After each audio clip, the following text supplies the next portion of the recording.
the woman. Okay, guys, we're gonna be reacting to some scary stories.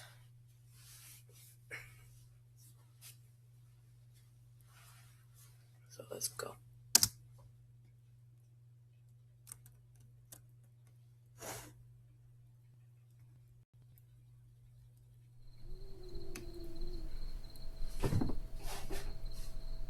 It was a late, moonless, snowy night. I heard the chilling cry of a bobcat as I arrived home from my parents' house, where we had just had Thanksgiving dinner in northern Michigan. Exhausted, I had finally made it to my bed when my pregnant girlfriend asked for nacho cheese munchies. Reluctantly, I laced up my boots and went to my car. Due to the cold, it took me a while to start the car, which only made me more irritated. But eventually I got it started, and I arrived at the convenience store to retrieve my girlfriend's mandated snacks. As I left the store, walking back towards my car, I saw a shadow of movement out of the corner of my eye. What looked like a person stood near the dumpster, just out of the light. I stepped towards the figure, and she looked at me with a giant sinister smile. Her face was so weathered it looked like she had cracks all over her face. She was crouched down and appeared to be chewing on something. I looked to see what she was chewing on. To my surprise, it was a severed arm. It looked old, as if it had been rotting for weeks. I saw her glance at something in her pocket. I could see the outline of what looked like a pocket knife. As soon as I looked back up, she quickly charged me. I pushed her away and then ran back to the convenience store. I burst through the door and frantically yelled towards the cashier to call the police as I turned to lock it. He asked me, "What's going on?" I scowled at him and said, "Please, just call the cops." I looked back outside and saw the woman had moved across the street and was still scrutinizing me as she maintained her malevolent grin. "Look, there's a girl out there who's trying to kill me." Looking over me, he replied, "I don't see anyone out there, sir."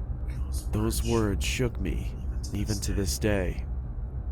When the police reached the gas station, they began looking around for the woman while one of the officers asked me what had happened, and I told him the details of the encounter. One of the officers came back and said he couldn't find anything. I then took them back to where I first noticed her. We spent a few minutes intently searching, but there was no proof she was ever even there. The officer cocked his head and looked at me as if I was deranged and asked me in a judgmental tone, "Are you feeling okay?" I was about to defend myself, and then I started to think. I am tired, and I have had a couple of drinks, so I just told him, "Yes, sir. Sorry for bothering you. I hope you have a nice night." And then I drove home. I got home at around 4 o'clock in the morning. My girlfriend greeted me with an angered but concerning tone of voice. She asked me, "Where were you? Are you okay?" So I told her everything that happened. Of course, she didn't believe me. I couldn't get to sleep that night. I sat in my bed questioning my sanity, wondering if it was all even real. Am I crazy? Maybe I'm just tired. But no, that can't be it. I saw it. But if I saw it, why was there no proof? Where did the arm go? Where did she go? Before I knew it, it was 7 in the morning, and I had to go to work. I threw on my jacket as I was about to head to the construction site, and I put my hand in my pocket and noticed that there was a hole in it. It wasn't there the other day. I thought, what if she caught my jacket as I ran? Which further proves my suspicion that she was real. I couldn't believe it. My mind completely went wild until my girlfriend kissed me goodbye. I told my friends at work what had happened, and they didn't believe me either. They made jokes about it the entire day, but I had my bowling tournament that day, so that gave me something to look forward to. I got home and hung my vest and jacket up and rapidly put on my bowling shoes and got my bowling ball. My girlfriend looked at me with a pleasant smile and said, "When will you be back?" "Probably around 11. Don't be long. I won't, don't worry. At around 10:30, the tournament had finally finished, and we had won. I was so thrilled I had forgotten about the woman. As we were leaving, I noticed something at the other end of the parking lot. It was that psychotic woman. Oh no. We stared at each other for what felt like an eternity. She slowly started moving towards me while waving her knife in the air Boy, and get making out of cuts. I quickly jumped into my car and turned it on. As I looked up, I saw she was standing in front of me, staring at me. She slowly walked over to my window, and she said in a quiet, deep, and scratchy voice, Little pig, let me in. I was frozen in fear, but I snapped back to reality when she banged on the roof of my car, screaming. I quickly slammed my foot on the accelerator and didn't let off it until I couldn't see her anymore. When I arrived home, I told my girlfriend what had happened. Like last time, she didn't believe me. I really thought I was insane, but I tried to forget about it and get some sleep. Later that night, I woke up and saw her in my room. All she said was, "Let me in," over and over as she got closer. She then started shouting, Let me in, let me in, let me in. Let me in. Come on, Paul. Stop being difficult. I was wondering how in the world my girlfriend hadn't heard this going on. The woman was right next to me and held up a knife to me. That's when I fainted. I woke startled in my room, dripping with sweat. Then I remembered I don't have a girlfriend, nor a house, or a family.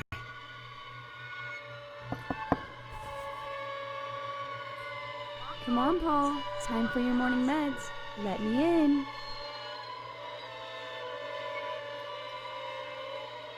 He's insane.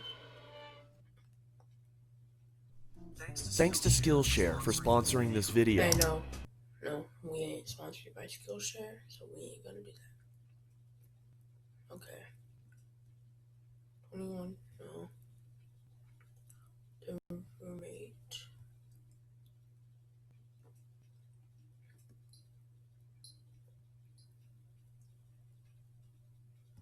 Okay, let's do this one then. Oh, what you got there? Linda, what did we get? What's in there?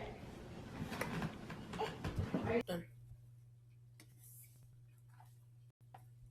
I was 13 when this happened. My parents left on a business trip to LA, so I had to stay home. My dad gave me his card so that I could order whatever I needed, so I kinda enjoyed being alone. And I wasn't scared because I've been home alone so many times, and besides, it was only for 3 days. Well, this was around the time the clowns were breaking into houses and doing some weird stuff. Yes. But they never came to my area since they usually hit more quiet places, especially the area near a forest.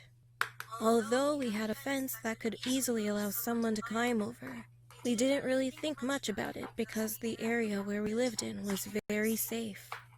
Anyway, it was around 6 p.m., and this was in the winter, so it got dark pretty fast. We had a glass room at the back of the house, also known as a conservatory, and it leads straight to the garden. The room was right next to the kitchen. I got a little hungry, so I went to the fridge, took out some snacks, and went back to the living room to continue watching TV. There was a roof on the glass room that intensified any sound that landed on top of it, even the gentlest drop of water. That day, it was raining heavily, so it was too noisy to hear anything except the rainfalls pounding on the roof. About a few minutes later, I was quite sleepy, so I decided to go up to my room and lay down. I was about to grab my phone and check my social media, but then I heard something drop really hard on something downstairs. It really creeped me out. I got really scared, but decided to go downstairs to check, thinking that it would be nothing. So I came out of my room, people are went always halfway checking. down the staircase, and looked down the hallway. The whole area was dark, but I knew that someone was standing there. I saw the back of a silhouette. I quickly went to my room, trying not to make any noise. Then I heard someone walking around the living room. I immediately called the police and whispered to the operator that I needed help ASAP. But all of a sudden, I had a sneezing fit. I was so panicked at that moment. She was coughing, not sneezing. But what type of sneeze is that? So I instantly ran to the bathroom since it was the only room with a lock. As I was reaching the bathroom, he sprinted up the stairs so fast. I locked the door and tried not to cry. The man tried to open the door. He kept turning the doorknob. The bathroom had a small blurry window, but I was able to see outside. So, just then, I got a glimpse of what was at the door. It was a clown, with green hair and without a nose. He was wearing a very weird outfit and was holding a gigantic knife. I had no other choice, so I quickly hopped inside the bath, opened the big window, and jumped out. I slid off the big roof and fell on the concrete. I couldn't even feel my injury because I was so scared. As I was about to hop on the fence, I heard the cops. They entered our house, and after that, they arrested and cuffed him. When he walked past me, I was so scared and my body was shivering. But I was glad that it was over. The police contacted my parents, so they came back home in a hurry. I would see them again, and I knew that I was safe now. From then on, I never stayed at home alone, and that clown guy was in prison for several years for scaring kids and for possible murder. Okay, so let's talk home and auto bundle. We all know customers. No.